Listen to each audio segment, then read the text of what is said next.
wabarakatuh.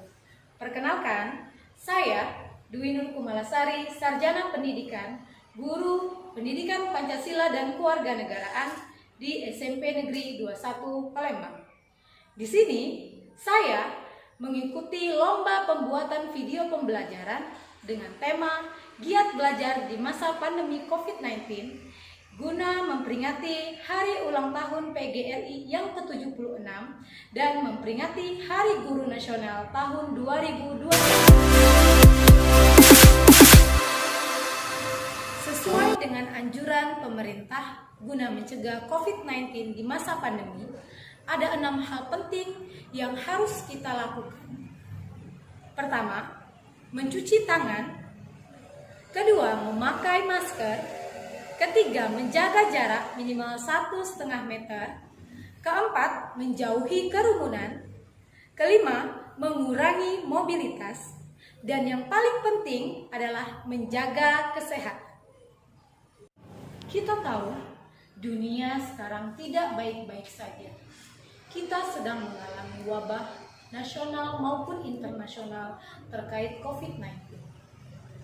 Dampak yang begitu besar kita rasakan terutama dalam dunia pendidikan, di mana sekolah yang biasanya tatap muka berubah menjadi online. Di dalam proses pembelajaran online tidaklah mudah. Transisi dari pembelajaran tatap muka berubah menjadi pembelajaran online menimbulkan beberapa permasalahan. Di antaranya, pertama, kuota internet. Kedua, gawai yang mendukung beberapa aplikasi untuk belajar. Ketiga, jaringan internet yang lambat. Keempat, terbatasnya akses ke perangkat komputer dan smartphone. Kelima, sulit untuk interaktif. Anak tidak bisa berinteraksi. Keenam, pembelajaran lewat gawai secara berulang membuat anak mengalami kejenuhan. Apa itu gaya belajar? Gaya belajar adalah cara individu untuk menyerap informasi yang mereka dapatkan. Gaya belajar ini terbagi menjadi 4 macam. Pertama, gaya belajar anak auditori. Anak dengan gaya belajar auditori cepat memahami dan mempelajari sesuatu hanya dengan mendengarkan. Gaya belajar anak ini cocok untuk mereka yang suka menghafal. Anak dengan gaya belajar anak auditori sangat mudah menyerap atau merekam apa yang mereka dengarkan, termasuk cerita, dan ia sangat mampu menjelaskannya kembali dengan bahasanya sendiri. Kedua, gaya belajar visual. Anak dengan gaya belajar visual mudah menyerap informasi atau memahami sesuatu dengan melihat. Ia bisa memaksimalkan kemampuannya hanya dengan memperhatikan gambar-gambar atau apapun yang dilihatnya. Anak yang memiliki gaya belajar anak visual akan semangat jika diberikan kesempatan presentasi menggunakan gambar-gambar. Mereka juga antusias dengan diagram-diagram maupun mind mapping.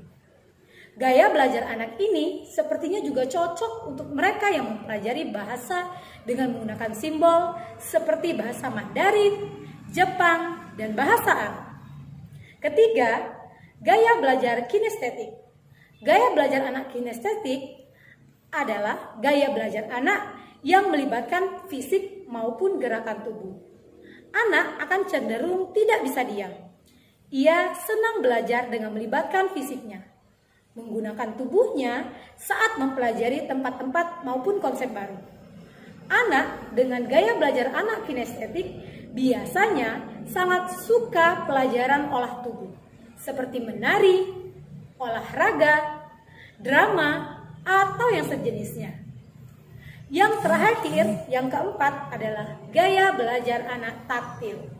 Anak yang memiliki gaya belajar taktil memahami atau mempelajari sesuatu dengan cara menyentuh. Ia harus merasakan dan menyentuh sesuatu untuk memahami bagaimana cara kerja objek yang sedang dipelajari. Tips and trik pembelajaran di masa pandemi menurut Kak Seto. Pertama, perlu kerjasama berbagai pihak. Kedua, memperhatikan tingkat stres dan kesehatan anak. Ketiga, menciptakan suasana yang menyenangkan dengan cara menggunakan aplikasi game seperti aplikasi Quizy.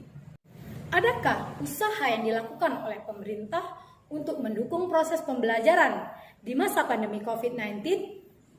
Tentu ada. Berikut adalah kiat-kiat dan usaha-usaha yang dilakukan oleh pemerintah untuk mendukung pembelajaran di masa pandemi COVID-19. Pertama, bekerja sama dengan TVRI. Kedua, menyediakan materi cetak. Yang ketiga, pemanfaatan aplikasi. Keempat, rumah belajar daring. Kelima, bantuan kuota belajar. Keenam, modul pembelajaran.